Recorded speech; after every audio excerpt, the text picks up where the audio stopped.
All right, guys, so we're here at the SureFire booth at NRAAM 2024. We're here with Andrew, and he's going to tell us what's new with SureFire for 2024. Yeah, man. So one of the biggest focuses here for the show is our RC3 suppressor. Basically, if you're familiar with our line of suppressors, we focus on building suppressors oriented for the warfighter, for the military, and that just means like the performance parameters they care about, durability, reliability, minimal point of impact shift, repeatable point of impact shift.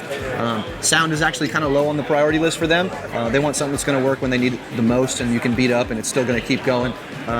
So that's our SOCOM line of suppressors. We won the SOCOM contract in 2011. We still have thousands of suppressors fielded with them today. Last year, at the end of last year, we launched our new SOCOM556-RC3 suppressor. So it's maintained all the performance that people have come to love from the previous generation of suppressors, but we reduced back pressure by 60%. Oh, wow. As you can see with the muzzle design, we have some bypasses that allow more gas to exit. The tricky thing with that is controlling flash at the same time. And so this thing does a really good job of mitigating your flash signature at the same time reducing back pressure. So the advantages of a lower back pressure suppressor are less gas in the shooter's face. That's the obvious thing. That gas is extremely toxic. It's bad to breathe. Also means your gun's going to stay cleaner with a low back pressure suppressor. You're not putting as much stuff back into the gun. It's not speeding it up as much, so it's going to feel more controllable, less recoil. Overall, it's just a much better shooting suppressor. So sweet. I'm going to grab this one off real quick. Yeah, man. So you guys check this out over here.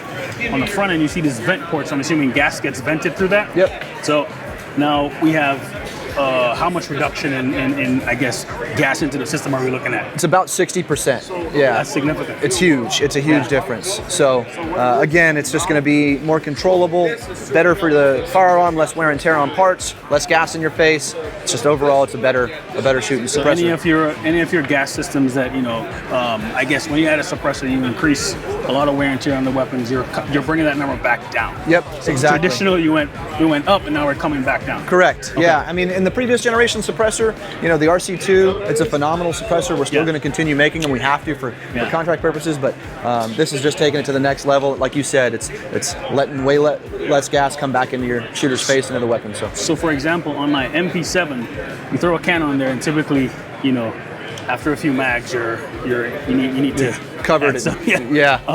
So you would say this is a perfect solution for that. Oh yeah, absolutely. Because it's a direct blowback, even if it's the 4.6, it's a direct blowback. So it messes with the cyclic rate. The cans really mess with it a lot. So having that high flow is probably going to be the best way. I like that low key that drop of I've got an MP7. I'm like, dang, flex, dude. You got a flex, bro.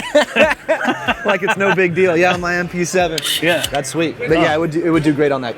Yeah. No, I think that's probably going to be the candidate. So. And we do make an MP7 adapter. Well, I guess we need to talk off camera. Well, Andrew, thank you for the information. Thank you for coming by. You can see here we threw a can cover in here. Yep.